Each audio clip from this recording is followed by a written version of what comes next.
係將個 Inspiration Learning Centre 嘅索福老師 Mr. Nelson， 今日想同大家講下啲中五課程嘅題目嘅。好，咁呢個課題咧就係 Equations of Circles 啦。咁我哋有兩個表達方式嘅，第一個 Standard Form 啦，第二個 General Form。咁 Standard Form 嘅時候就係開括 x 減 h 嘅二次方加開括 y 減 k 三括二次方等於 r 嘅二次方。咁 h 同 k 咧就 stand for coordinates of centre， 亦都即係話圓心嘅坐標。呢個就係個 x coordinate， 呢個就係 y coordinate，x 坐標同 y 坐標。咁 r 就 stand for radius of circle， 即係個圓形嘅半徑嘅。好，咁第二個表達方式嘅 general form 啦，咁就係 x square 加 y square 加 dx 加 ey 加 f 等於0嘅。咁負 d over 2同埋負 e over 2就 stand for 個 centre 嘅 coordinates， 即係圓心嘅坐標。咁開方 d over 2嘅 square 加 e over 2括住 square 減 f 咧，呢個就可以幫你揾到圓形嘅半徑嘅。好，我哋可以講下題目啦。第一題 ，find the equation of the circle with centre 2, 3 and radius of 5 units in general form。首先要睇翻字眼啦，我哋要 general form， 咁即係呢個表達方式啦。但係我哋而家有嘅資料只係有個 centre 嘅坐標同埋個半徑嘅長度，咁我就用翻 standard form 條式寫翻出嚟先。咁 x 減 h 係2，咁 x 減2嘅括住二次方啦，再加 y 減 k， 個 k 係3喎，所以就 y 減3括住咗個二次方，等於翻半徑嘅二次方，亦都即係5嘅二次方啦。咁我就得出 x 嘅 square 減 4x 加4加 y square 減6y 加9等於25。咁最後咧就將右邊個25都搬埋嚟左手邊，就變咗 x square 加 y square 減 4x 減6y 減12等於0嘅。咁呢個就係呢個圓形嘅 general form 啦。OK， 咁呢個就係 Form 5 Equation of Circles 嘅第二題題目啦。咁我哋就有個題目就係 The equation of circle C is x square plus y square plus 6x minus 8y minus 24 equals 0。咁呢個好明顯係就係之前我哋講嘅 general form 啦。咁呢個表達方式啦。咁 A part 就問 Find the coordinates of the centre and the radius of the circle。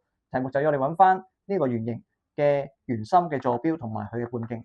咁首先咧，根據翻我哋之前我啱啱學過嘅資料 ，coordinate of centre 圓心嘅坐標就係負 d over 2同埋負 e over 2。咁喺呢個情況，個 d 咧就係6咯，個 d 就係6，個 e 咧就係負8，咁所以就變成負6 over 2同埋負嘅負8 over 2嘅，咁得出圓心嘅坐標就係負3同埋4啦。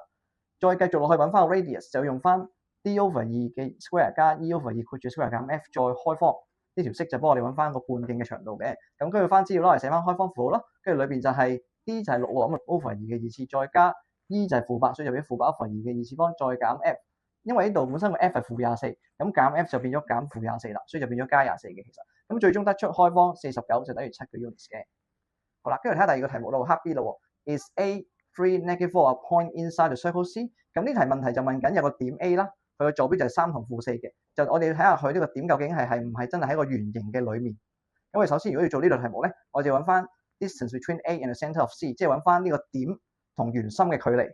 咁點同圓心距離啦，我哋有兩個坐標啦，呢個就係我哋嘅要求啦。A 3負4就係原先個點啦，咁我揾埋圓心，圓心就喺呢度負3逗4，咁我就用翻 distance formula 揾翻佢哋之間嘅距離，就係3減負3啦，跟住二次方再加翻負4減4嘅二次方，跟住就計落去啦，就變成開方6嘅二次加負8嘅二次，咁最終就得出開方36加64就等於開方100等於10個 units 嘅。